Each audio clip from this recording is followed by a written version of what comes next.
जय हिंद दोस्तों। देखो आज समझेंगे मोशन का अर्थ क्या होता है, गति का अर्थ क्या होता है, मोशन का अर्थ क्या होता है। भाई देखो पढ़ो, गति उस स्थिति को कहते हैं जब कोई वस्तु किसी विशेष समय अपनी स्थिति को समय के साथ बदलती है। मोशन क्या है भाई? मोशन वो कंडीशन है जब कोई भी बॉडी एक पर्टिकुलर डायरेक्शन में अपनी पोजीशन को टाइम के साथ बदलती है, टाइम के रिस्पेक्ट में बदलती है। भाई इजी वर्ड्स में हम ये कह सकते हैं कि कोई भी जो ऑब्जेक्ट है वो अगर अपनी पोजीशन को चेंज कर रहा है तो हम बोलते हैं कि ये ऑब्जेक्ट मोशन के अंदर होता है। अब देखो मोशन के बहुत सारे टाइप होते हैं, ठीक है ना, बहुत सारे टाइप होते हैं।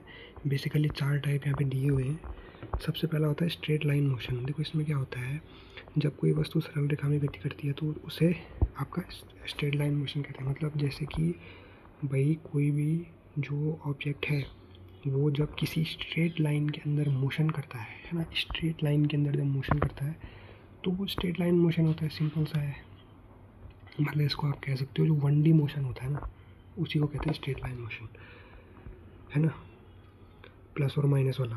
अगला आता है सर्कुलर मोशन। जब कोई भी बॉडी सर्कुलर ट्रैक में मूव करने लगती है तो वो सर्कुलर मोशन होता है। अगला आता है रोटेशनल मोशन। देखो रोटेशनल मोशन का मतलब ये है ना, जब कोई भी बॉडी अपनी एक इमेजिनरी जो एक्सिस होती है उसके अबाउट रोटेट करती है, समझ रहे हो? कोई भी बॉडी अपनी इमेजिनरी एक्सिस के अबाउट जब घूमना शुरू करती है, जैसे अर्थ है, अर्थ जैसे रोटेशन करती है, तो ये रोटेशनल मोशन का एग्जांपल है।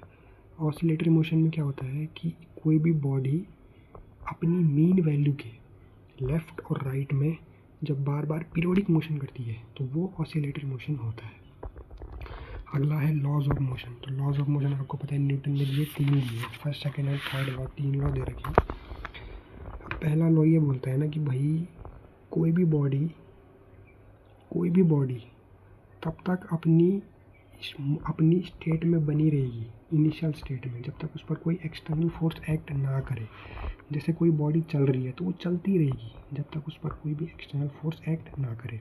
या कोई बॉडी अगर रुकी हुई है तो वो रुकी रहेगी जब तक उस पर कोई एक्सटर्नल फोर्स एक्ट ना करे। इसको जड़त्व का नियम भी कहते हैं, लॉ ऑफ इनर्शिया। भैया अगर कोई बॉडी चल रही है तो वो चल क्यों रही है? बिकॉज उसका जो मोशन का इनर्शिया है वो उसको टेंड कर रहा है कि भाई तू चलते रहे, रुक मत, है ना। कोई बॉडी रुकी हुई है तो उसका जो स्टैटिक इनर्शिया है वो उसको कहीं ना कहीं एक पुश दे रहा है कि भाई तू जब तक तेरे पे एक्सटर्नल फोर्स ना लगे अप्रोप्रिएट मैग्नीट्यूड का, तू चल मत। अगला है सेकंड लॉ। जो सेकंड लॉ को कहते हैं law of force and acceleration.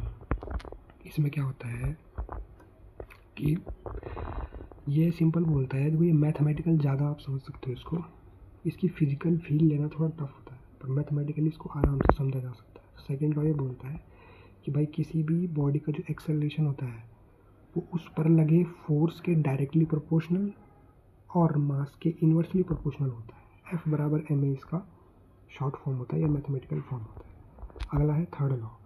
Third law को कहते हैं law of action and reaction. बहुत ही सिंपल सा लॉ है भाई, आप कुछ भी एक्शन करोगे ना इस यूनिवर्स में तो ठीक बिल्कुल अपोजिट उतने ही मैग्नीट्यूड का रिएक्शन आपको मिलेगा। जैसे आप किसी वॉल को धक्का देते हो ना, तो वॉल भी आपको अपोजिट डायरेक्शन में उतने ही मैग्नीट्यूड का धक्का देती है जितना आपने दिया, जितना फोर्स आपने लगाया। बस डिफरेंस इतना है कि वॉल का मास ज़्यादा है इसीलिए वॉल नहीं आगे जाएगी, तो मास भी इसमें कहीं ना कहीं फैक्टर होता है। तो ये थे न्यूटन के 3 लॉज। धन्यवाद।